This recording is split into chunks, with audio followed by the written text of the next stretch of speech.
Thank you very much for giving us your time today.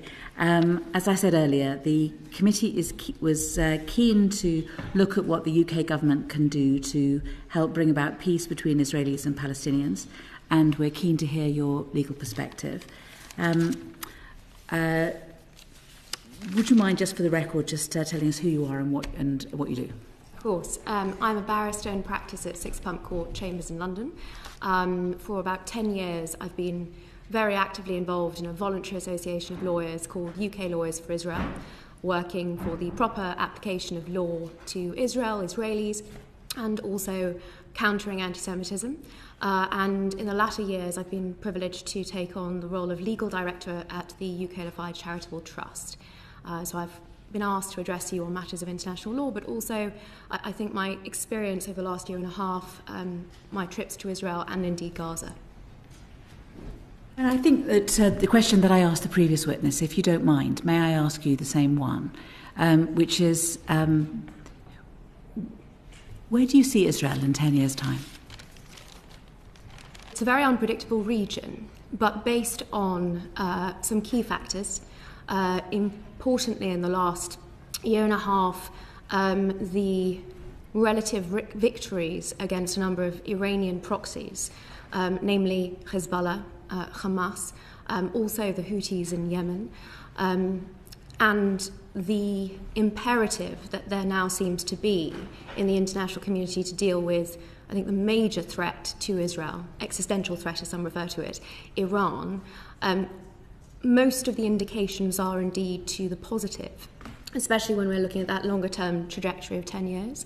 And the fact that Israel's economy grew over the last year and a half despite the unprecedented challenges that this country has been facing, the only democracy in the Middle East.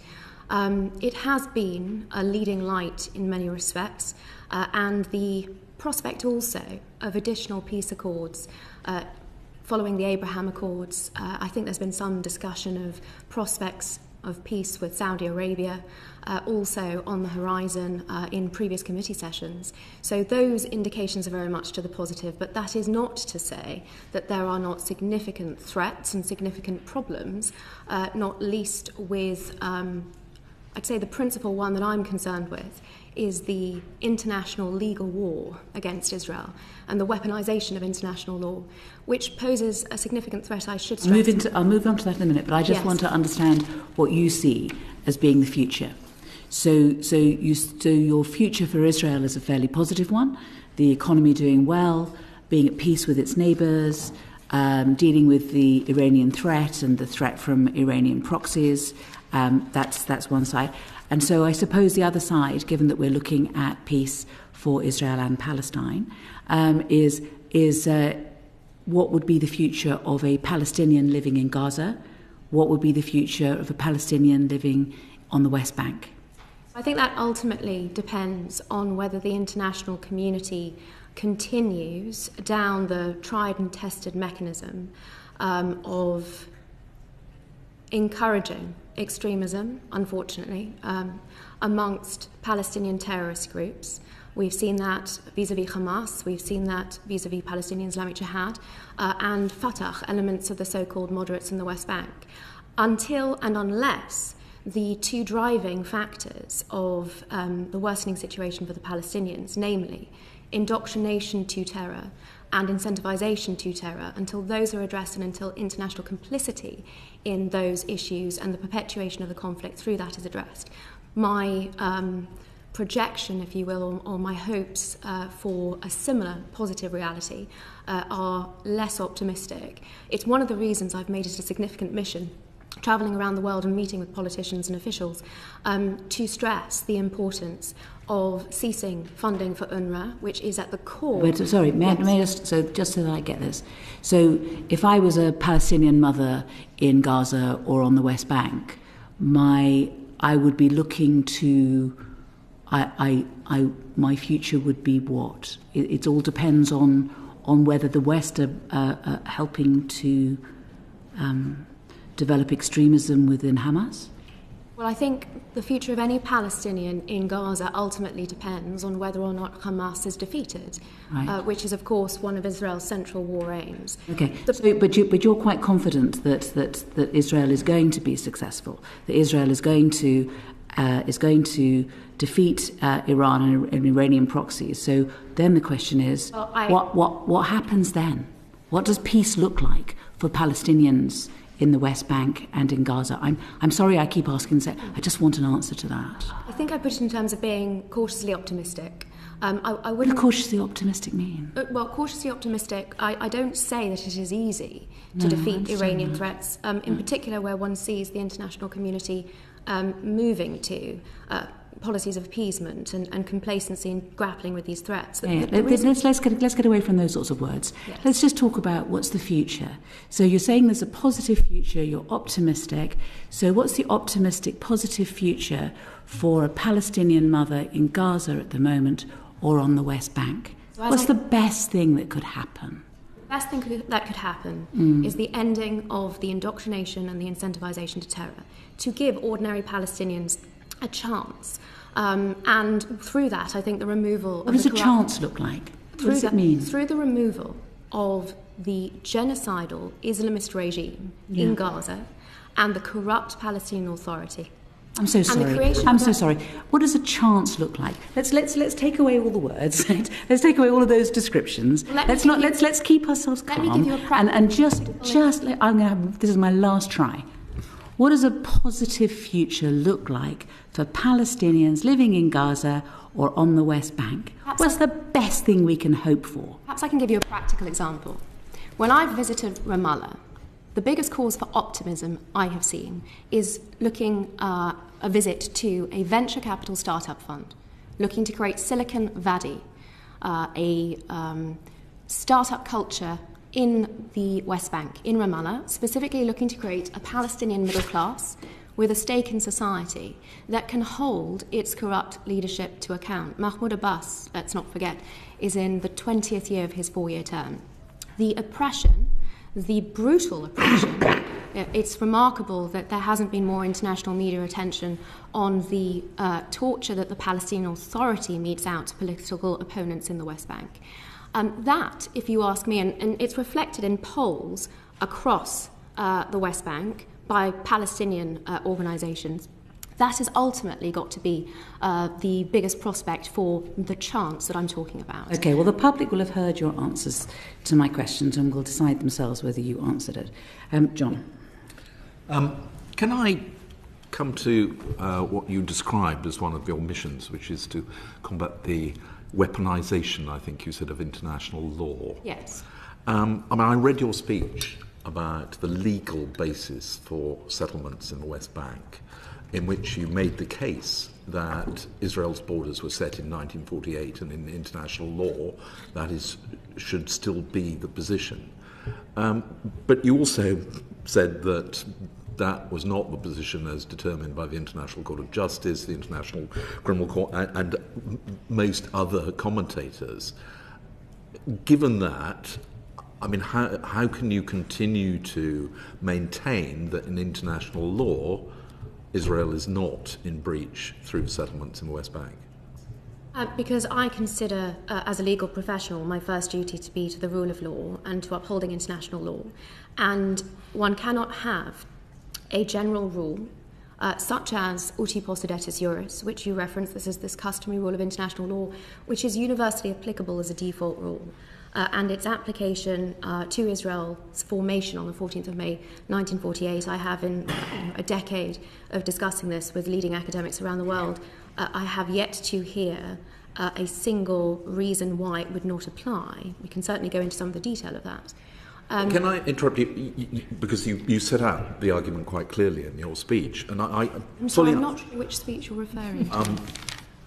I'm afraid I can't give you the precise date, but anyway, yes. What you're talking about is exactly the case you put at that time, and I understand that. What I don't understand is that almost all international legal bodies take a different view, and why should that be? When you argue that the case in legal terms is very clear.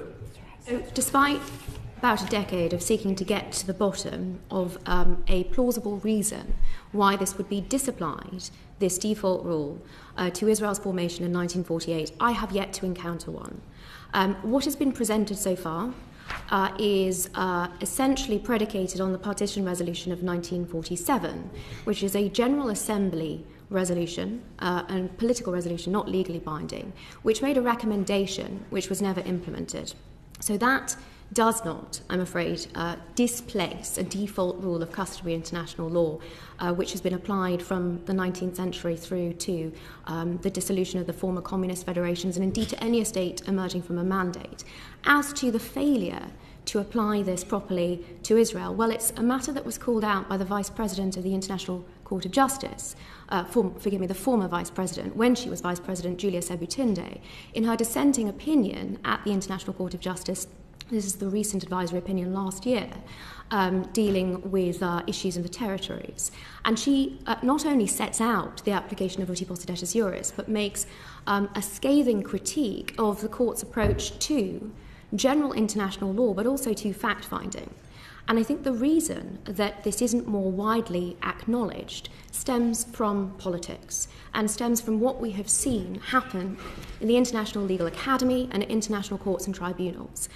Vis-a-vis the ICC, I'm afraid to say that the crimes, if you will, are far greater, because it is not just uti possidetis juris that is disregarded. It is every basic aspect of international law, including the founding Rome Statute of the court, which is essentially predicated on states joining the court. So this is a court that gets its jurisdiction from state parties that have delegated their jurisdiction to the court.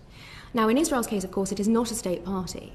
The court has proposed to recognise the Palestinian Authority as a state, even though it does not comply with the recognised criteria for statehood under the Montevideo Convention. Then we're faced with a situation where, despite the absence of jurisdiction, because Israel is not a party, despite the absence of jurisdiction because the state of Palestine does not exist in international law, despite the international agreement, I'd say bilateral agreement, which was endorsed by the United Kingdom, the Oslo Accords, which established the Palestinian Authority. The 1995 Oslo Accord makes it explicitly clear that there shall be no criminal jurisdiction over Israelis for the PA. Now, that is an agreement that the International Criminal Court has ridden roughshod over. I know that the Foreign Office had prepared a substantial submission calling the court out on its abuse of jurisdiction. That much is public. What is not clear is why there was a U-turn under this government at the last moment, and that submission was never put forward. The reason I consider that to be particularly troubling is because certainly my understanding is that this was a submission that was made in the national interest of the United Kingdom, keeping the ICC to its proper approach, to its jurisdiction. And again, we see an inexplicable decision that was made, unfortunately, by this government, based, I'm only able to surmise, on politics as opposed to the proper application of law. And it is indeed the same thing. The reason that uti possidetis juris is so critical is that it puts the lie to this allegation of occupation in a legal sense. It puts the lie to this term illegal settlements also. It is, if you will, a warping of international law that has been advanced, most disturbingly, to seek to justify a position that the West Bank, or Judea and Samaria, ought to be ethnically cleansed of its Jews. Judenrein, I mean, that may be a term that's familiar to many of the committee members, and that is unfortunately a position that was endorsed by the International Court of Justice. Can I just cut across you just for a moment? So your position essentially is that since the British mandate was all of the land up to the river in 48, that Israel is the whole of that area as well. Well, of course, the original mandate was far bigger. Wait a minute. Yes. So let's not go into past history. Let's just try and stick to. Well, the question. It is important because this rule applies to the administrative lines of the mandate. The administrative line that had previously divided Transjordan, what later became the Hashemite Kingdom of Jordan, from the rest of the mandate, is the line that ran all the way down along the Jordan River to the Red Sea. Yes. And that under this universal customary rule, that is the only line in play when Israel declares independence. So that's where I wanted to start, right? Yes. So that's your position. Now, the question is, though, it's not the position, I mean, because we've not heard from the Israeli government. But it's not the Israeli government's position, is it? The Israeli government has... The Israeli government position is not that Israel's borders go from the river, the Jordan River to the sea, is it?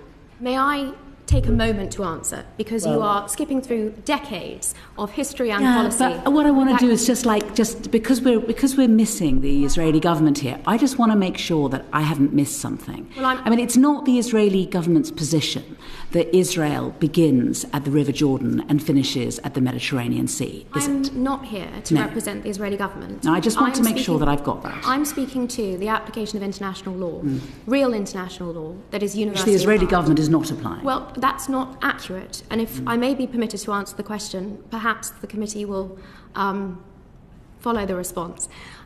What Uti Possidetis Juris does is it tells us the starting point. This is the position in 1948. It is, in fact, endorsed by all subsequent agreements. The armistice agreements between Israel and Egypt and Israel and Jordan in 1949, and later on also the peace agreements, only refer back to those mandatory lines, administrative lines of the British Mandate. That is significant. What happens in 1967 when Israel recovers the relevant territory, the disputed territory that had previously been under Jordanian occupation? This is the parts of East Jerusalem and the West Bank or Judea and Samaria, is that it treated those territories differently. The Israeli government applied its law, administration and jurisdiction in full to East Jerusalem. And critically, Abba Evan, who was the foreign minister at the time, writes to the UN Secretary General in 1967 and says this is not annexation. Exactly. Which is because one cannot annex what is already one's own sovereign territory. So if you're asking... If you're asking me, forgive me, the question was, what is Israel's position? That was Israel's position in 1967. Since then, of course, in pursuit of this land for peace formula, Israel anticipated that peace with Jordan would be achieved by giving Jordan some of the West Bank. So a temporary administration was instituted in Judea and Samaria. Now, that peace with Jordan, when it eventually came along in 1994, didn't include land to Jordan because it no longer wanted anything to do with that territory. So that temporary administration lasted until the Oslo Accords, which I'd already referenced in relation to the absence of ICC jurisdiction. But critically, the Oslo Accords created the Palestinian autonomy in areas A and B, but they did not change the status of the territory, the underlying status of the territory. That has always been a matter that the parties and international backers have agreed was a matter for final status negotiations. Exactly, so and it is yet to be, and it is so it is not. So your answer is that Israel has not stated that the Israel begins at Jordan and ends at the sea. Forgive me. Israel does not need to state that, and well, it doesn't. You're equating, I'm afraid, two very, very different things here. What is the legal status of the territory? And let me be clear: Uti Possidetis Juris is a default rule that applies automatically, whatever Israel says or not, or anyone else in the world says, unless in international law. Yes, because when the International Court of Justice talked about the emergence of this rule in Burkina Faso, Mali, in the 1980s, it talked about the reasons for its emergence: clean lines, stability, certainty, avoiding fratricidal struggles, all of these issues which uniquely, I would say, it's disapplication here for no reason that can be discerned in international legal analysis, has unfortunately generated all of those issues that the ICJ said this rule had emerged to obviate. Okay, now, hang on. Let me may I just finish the answer to this question, because it's critically important. Israel has not, when it declared independence, it did not reference borders. It simply talked about Eretz Israel. It is not required for Israel to claim that Uti Possidetis Juris arises or applies, and I'm not making a case on or in any way on behalf of the Israeli government. This is simply my analysis as to what the international legal position is, which is, I believe, what I was asked to attend today to provide. Okay, so can I just stop you there, because there'll be some more questions for you. Abdesam. Thank you. So I think it's just coming on to the crux of the question that you've answered there. What makes UN, the UN Security Council, the ICC, the ICJ, all the esteemed lawyers there in their advisory positions, every British government since 1967, pretty much every international legal authority, they've all stated that the settlements in the occupied territories are illegal, and yet your position is different. What makes you better than all of these other lawyers that we've heard from who perhaps, in your view, don't understand real international law? What makes your position? Why should we hear your position as different and unique to theirs? I've never suggested that I'm in any way better, but until and unless I am presented with an argument that makes it clear that this is the wrong application of international law, as opposed to what the UN and what these international courts and tribunals have consistently done, with some exceptions, I'm minded to say. There was the dissent that I mentioned from Sebutinde.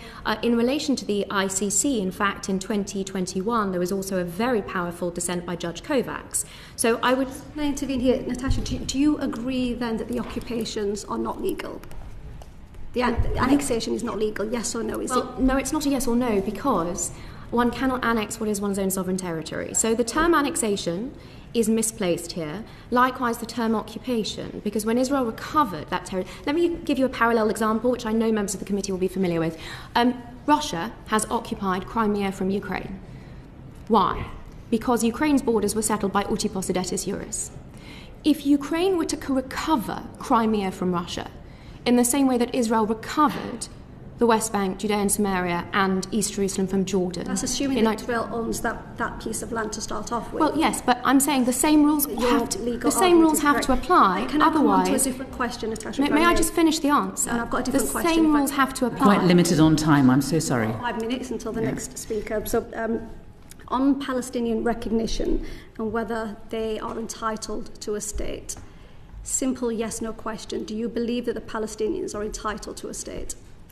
Self-determination does not give one a right to a state in international law. That's a no. But would you like to understand why? I'd like to know from you whether Natasha Hausdorff believes that the Palestinians have the right to a state. I have explained that the Palestinians already have self-determination and an autonomy. Not self-determination.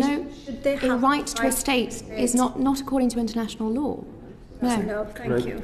Just to follow up on that, Edward, and then I'll go to Richard. Very briefly, I'm interested in the concept that in other places around the world, I'm thinking of places like Kosovo and East Timor, the international community has carved out effectively a new territory or jurisdiction.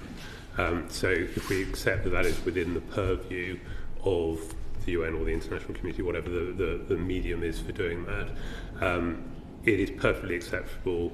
My question is it is perfectly viable within a peace settlement for the international community to establish a Palestinian state within Israel? The critical and operative term there is within a settlement. So any agreement between parties will, of course, change the default position of uti possidetis juris. We just haven't had that until now. I'm not advocating as part of a solution, and I know you asked about the solution first and the law second. It might have been helpful maybe if it was the other way around. But I'm not advocating for any particular solution on the basis of the proper application of international law. But the proper application of international law is critical if negotiations are going to have any chance of success, because you cannot negotiate in good faith when both the law and the history are being misrepresented to this extent. Richard.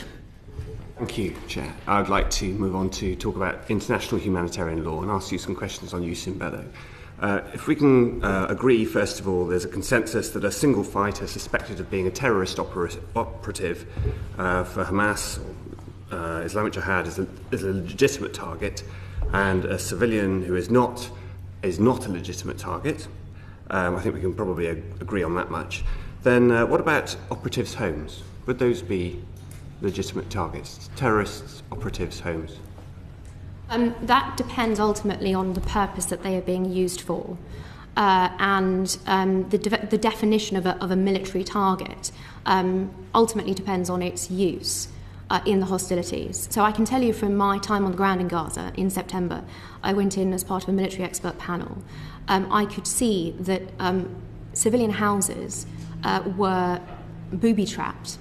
At least in Rafah, it seemed that more or less every house or every second house that we were encountering had been booby-trapped by Hamas, and therefore much of the destruction that one is seeing in terms of the civilian infrastructure is unfortunately as a result of the IDF having to disarm these booby-trapped houses, mostly by destroying them. But in terms of targeting, international humanitarian law is very clear that you can only target military targets, that one has to distinguish between civilians and military targets.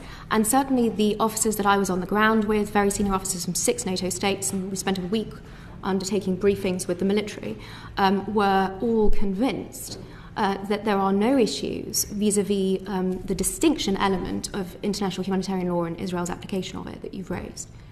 So what about if the building also, let's say there are people in it, there are terrorist operatives and there are civilians. In that instance, would the IDF be entitled to target that building?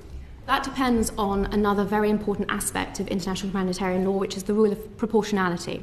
Now, it's probably worth taking a moment to explain what it is, because it's perhaps the most misrepresented element of international humanitarian law. I mean, we've got somebody else who's going to ask about that business about proportionality being about the military objective rather than about it being somehow to do with equivalent deaths on both sides. Of course, that is a very misrepresented principle of international humanitarian law. But I want to focus on distinction. If there are civilians in the building, the IDF targets that building, you've established that might be a violation of the IHL principle of distinction. You cannot separate the two, I'm afraid. Distinction, proportionality, precaution, and necessity all work together. So if the target in that building is necessary to advance the military objectives of the fighting force, if they have identified terrorist operatives there, then the next two factors to consider are the first, which is proportionality. And that is about, as you correctly indicate, weighing up the importance of that military objective against the anticipated civilian collateral damage on the basis of intelligence that is available. That is not an effects-based assessment, that is a intent-based assessment. But the other aspect of this, the fourth principle, which is critical, is precaution.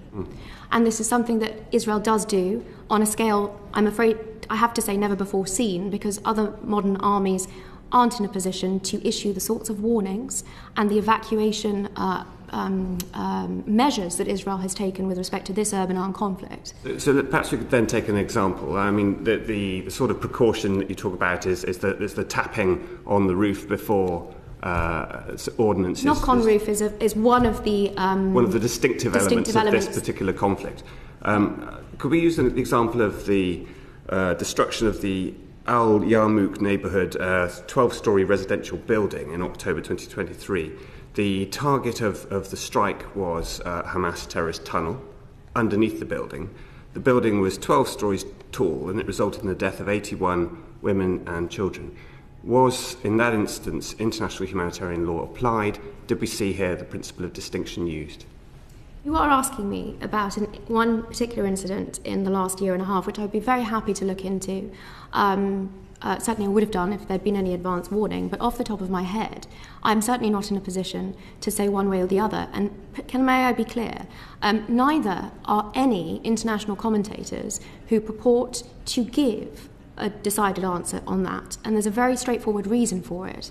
The only way that a proper analysis of your question can be conducted is if the information that was available to the operatives that undertook that strike in advance of conducting it can be properly assessed. We simply don't know what that is because it is not in the public domain. But I would say that the two entities I'm aware of that Israel has shared elements of sensitive intelligence of this nature with, the UK government and the US government, have consistently said they do not have concerns about Israel's approach to international humanitarian law so far as targeting... Oh, no. So far as targeting... No. That's an extraordinary allegation. May I finish the question? All may right, I finish the answer? Be careful what you're saying. I beg your pardon. I beg your pardon. No, I've come here in good faith to answer questions, and from the moment I walked in the room, I've been barracked and told to be quiet when I've been trying to answer questions. I will answer this one. with your permission. Please answer this question accurately, yes, and with care. The UK and the US have consistently said that so far as targeting and proportionality, which is what your question pertains to, there are not concerns. There have been other concerns raised on the basis of incorrect information. If we have time to discuss detention and aid, we certainly can. But even the United Kingdom, and I'm afraid the Foreign Secretary has had to walk back some unfortunate remarks in the past, but so far as targeting and proportionality is concerned, there have not been concerns raised on the contrary. Why is it, therefore, that Britain is not selling arms to Israel that can be used in Gaza? Is it not on the basis that there is a risk of a breach of humanitarian law? I might ask this committee to look into that very question, because there is no nexus between the concerns that this government has raised on detention and aid and the arms that have been embargoed. There is a very great concern I have that absent a nexus, because of the absence of concerns on proportionality and targeting, that is not a decision that can in fact be lawful. And it is one that has clearly upended the licensing regulations in this country, which certainly has impacts quite outside of the scope of this committee's inquiry, but that are very significant to the UK's ability to export arms confidently to other countries. So this is what I mean about playing fast and loose with real law. It creates very problematic precedents in other respects, and the decision on the embargo is a deeply, deeply troubling one because of this absence of nexus. It is in fact, the Foreign Office has made it very clear in its advice where it's, in its public statements on this, where its concerns lie. And they are nothing to do with the arms that have been embargoed, which must ultimately be for political reasons rather than legal ones. I think when you appeared before a parliamentary committee, House of Commons committee, this time last year, the Business and Trade Committee, you were talking at that time, and this was prior to the UK's arms embargo on Israel, when the UK was still supplying arms. At that time, you were having to defend Israel's action around distinction and proportionality. And at the time you did it by way of talking about Hamas figures, for Hamas-run health ministry figures, and was suggesting that they are overinflated, perhaps one-third greater than your recognised figures. My question is, does Israel have figures on civilians killed in Gaza? No, for the very simple reason that it is not targeting civilians. And therefore, there have been numbers that the Israelis have put out on the terrorists that it knows that it is eliminated, which, if you think about it logically, makes sense because it is targeting these individuals.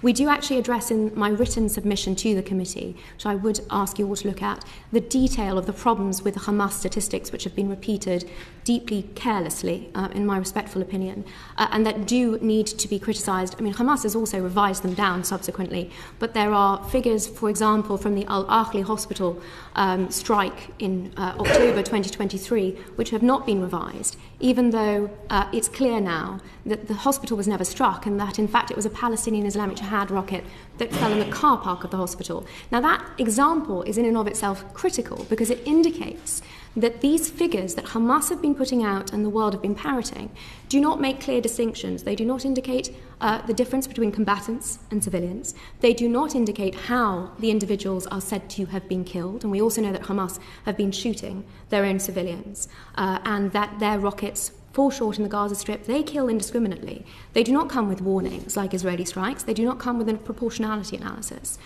So on that basis, I'm afraid, the continued use of these false statistics are deeply problematic. But according to the numbers that Israel has released, even taking a number of those Hamas statistics at face value, the civilian to combatant casualty ratio, and this is setting aside the issues with the inflation of these figures by Hamas, is in the region of 1 to 1 or 1.5 to 1.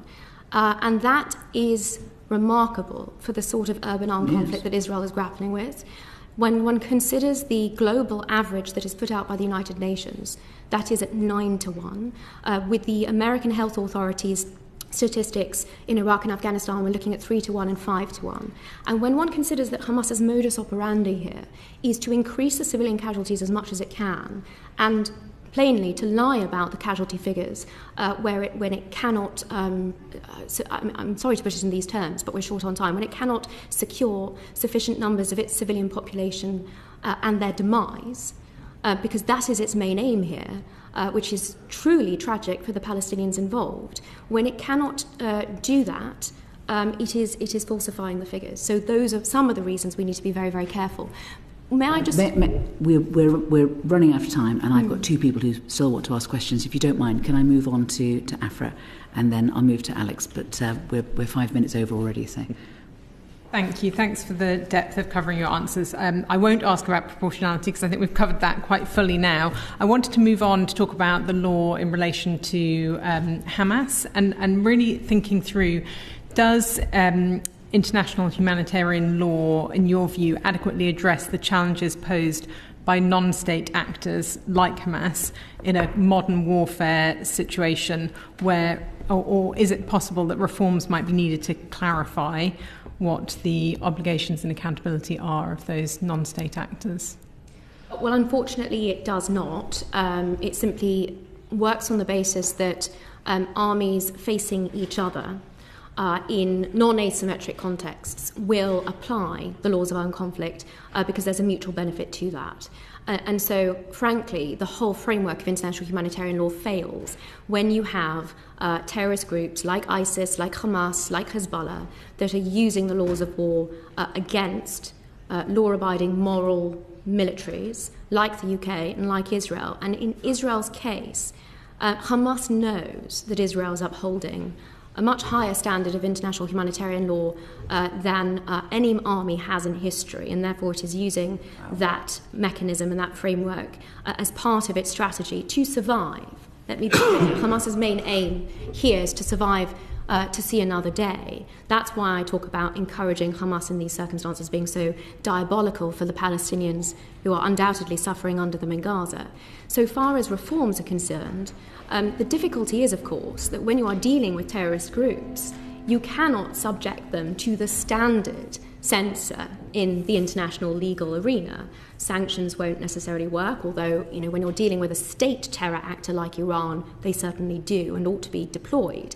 But so far as Hamas, Hezbollah, or even the Houthis are concerned, unfortunately, it is military action alone that can seek to defeat the terrorist entity, rather than, say, convince them that there is something to be gained for them by complying with international law. So I'm afraid reform wouldn't strike me as particularly conducive to convincing terrorist organisations that they need to amend their ways. And does that go for example, where we see Hamas leaders and wanting to hold them accountable? Is there any mechanism under international law that they could be held accountable for the atrocities? There is a mechanism under Israeli law, and in fact there are many discussions at the moment of the appropriate means and method of trying the Nukhba terrorists of the 7th of October and those also who have been detained subsequently. The difficulty with an international mechanism is that, frankly, so far as Israel is concerned, and I say this trying to put myself in their shoes so much as possible, when one sees, and we come back to this point on the weaponization of international law being upended and abused to such an extent against the only Jewish state, I don't think there can be any confidence that an international court or tribunal can be properly relied upon with respect to any issue where Israel is concerned. And the International Criminal Court is a case in point here. It also has no jurisdiction over the Hamas terrorists. And the single warrant that it issued against a dead man, Mohammed Daif, as some sort of grotesque pretense of holding both sides accountable, which in and of itself seeks to draw an equivalence between the only democracy in the Middle East and a terrorist organisation that's internationally prescribed. When we see even what the International Criminal Court has done, I think it really behoves Israel to treat any international initiative in that regard with some degree of suspicion and perhaps even angst. Thank you. May I ask Alex if you could ask the last questions and then we'll move on. Thank you. So firstly, I take your claim that the IDF has the highest standards of IHL for any army in history as outrageous. Having particularly served in the British military myself I think that is a particularly staggering claim. I would like to ask about international humanitarian law again and aid deliveries. So 91% of people in Gaza are facing food insecurity. 1/3 of hospitals there are completely out of action, with the other 2/3 damaged already by the fighting. 92% of housing units have been destroyed or damaged. And there's now 50 days that no aid deliveries have been accepted into Gaza. And in fact, Israeli ministers have declared they are blocking aid, in particular to exert pressure on Hamas. This is, from my opinion, and almost every aid agency in the world, a clear breach of international humanitarian law. I wonder how you think Israel is justifying this.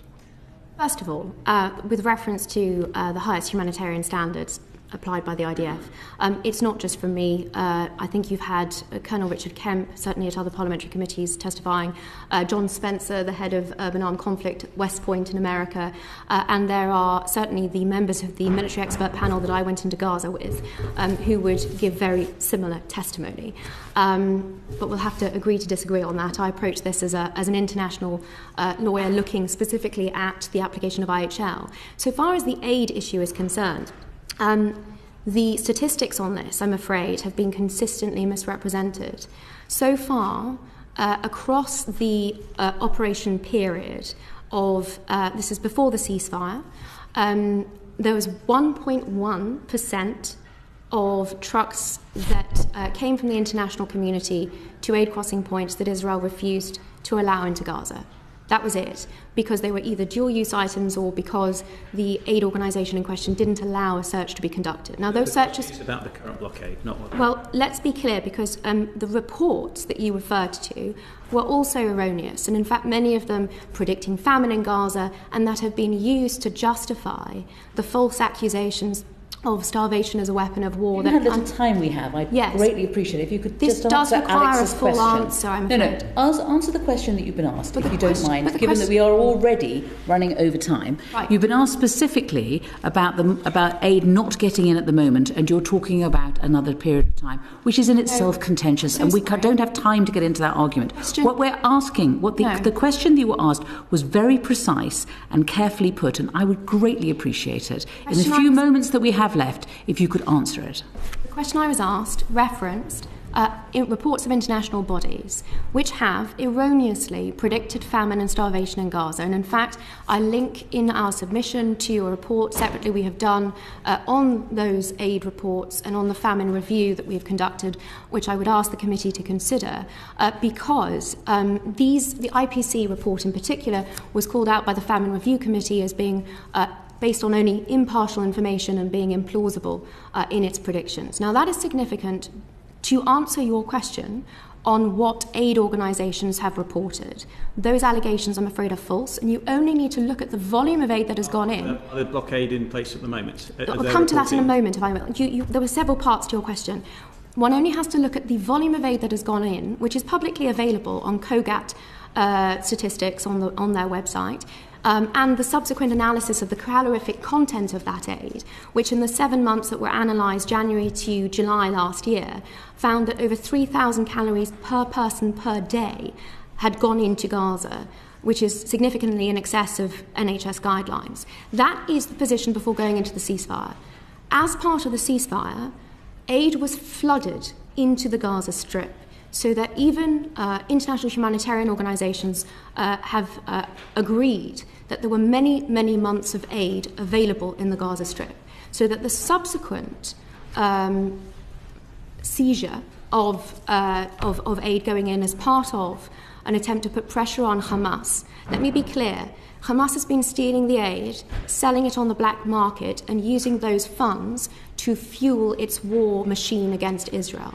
So that is the reason for the aid being turned off, on the basis that the civilian population have sufficient because of the flooding of Gaza with humanitarian aid over the course of the ceasefire. I hope that answers your question. So your position is, despite the UN's reports that over 90% of people in Gaza face food insecurity last week, it's acceptable to conduct this blockade because there was lots of aid delivered in the past. So the UN reports, and that's why it's important that I address them, have been consistently found to be wrong. And I ask you to look at the numbers, the data that has gone in, and the analysis of the calorific content. If there are indeed individuals facing food insecurity in Gaza, then there is a very clear reason for that, and that is Hamas's diversion of aid, because the total volume that has been facilitated into the Gaza Strip by Israel is far in excess of what is required by individual Gazans. Hamas has been stealing the aid, but also I mentioned they were shooting civilians. That includes shooting civilians that were seeking to obtain some of that aid that was being brought in by international organisations. That is the true tragedy here, which in some sense brings us full circle, that if the United Kingdom's policy is to continue, I'm afraid, to encourage Hamas, and Anthony Blinken did actually, in a moment of great honesty, reference America's part in encouraging Hamas. Every time there was criticism of Israel, Hamas would walk away from hostage negotiations. That is, I think, a very important message for this committee to internalise, to include in its report, and to feed back to the government in terms of building a better future for both Israelis and Palestinians alike. Thank you very much. Thank you very much for your time, and thank you for coming in and for fighting back. Thank you very much indeed. Thank you for coming in today. And if there's anything further that you believe that we didn't give you an opportunity to give evidence about, please put it in writing. Well, thank you for your time. I'd be very grateful if the clerk might email me the individual instance that I was being asked about, because despite the answer being we can't tell unless we have the information that we don't have access to, I'd still very happily look into what might be publicly available about it. Thank you.